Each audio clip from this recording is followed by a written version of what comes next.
The only possible attitude toward out-of-control desire is a declaration of all-out war. I hear so many Christians murmuring about their imperfections and their failures and their addictions and their shortcomings, and I see so little war. Murmur, murmur, murmur. Why am I this way? Make war! If you wonder how to make war, go to the manual. Don't just bellyache about your failures.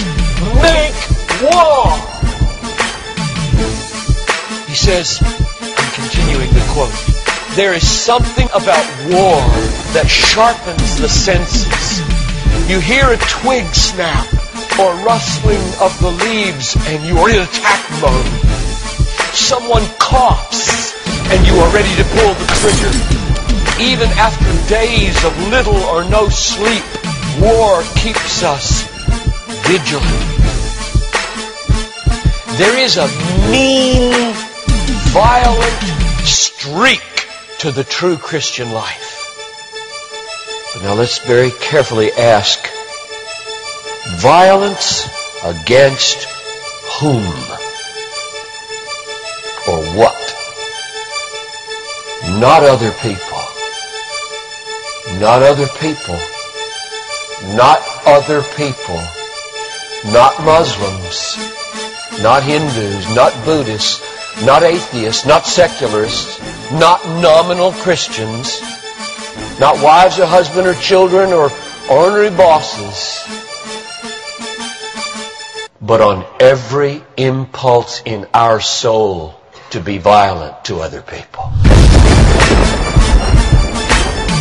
Violence, a mean streak in Christianity, against our own selves.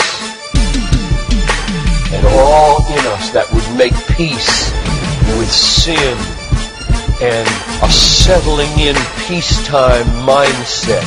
We make war on that in us. It's a violence against all lust in ourselves. All enslaving desires for food, caffeine, sugar, chocolate, alcohol, pornography, money, the praise of man, approval of others, power, fame. This is our enemy. This is where we make war.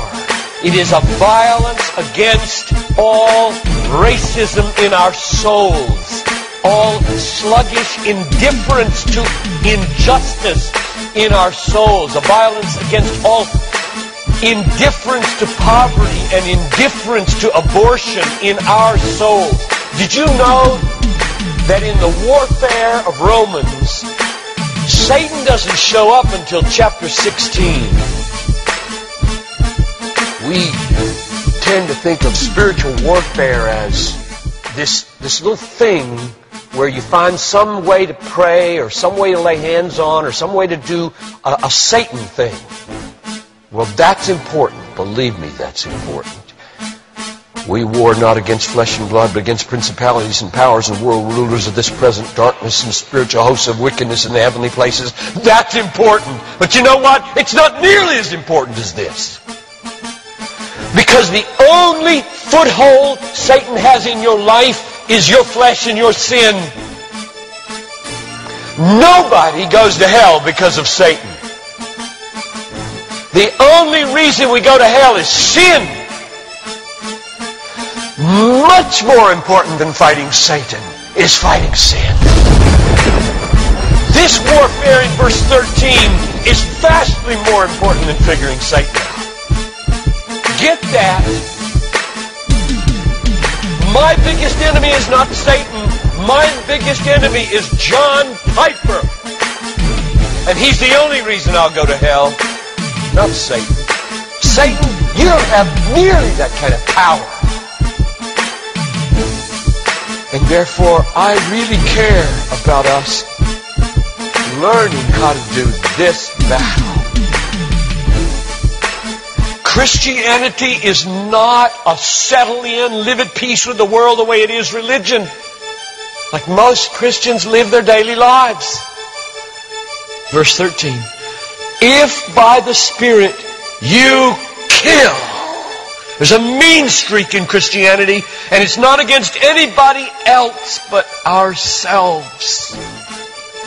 In fact, it's against the meanness of ourselves against other people. If you feel like you're a mean person against others, a harsh person, a critical person, you know your problem? You haven't learned to make war. You haven't learned to be mean. You haven't learned to get violent against your violence, against your meanness, against your critical spirit. And you complain of it, talk about it, but have you made war 24/7 against it?